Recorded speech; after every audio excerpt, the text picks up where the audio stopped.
Hi there, thanks for clicking. Welcome to our new episode. In this episode, we are going to learn how we can replace the most common word with another similar word. Today, we have a common word, honestly. In our daily life, we use the word many times.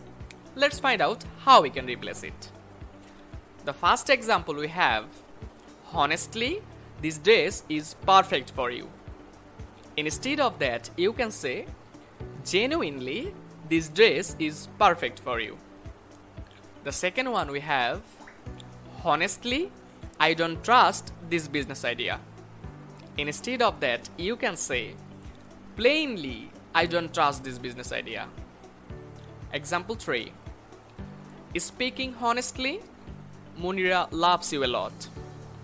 Instead of that, you can say, speaking wholeheartedly, Munira loves you a lot. The last one we have, if Sakib allowed to speak honestly, the corruption would come out.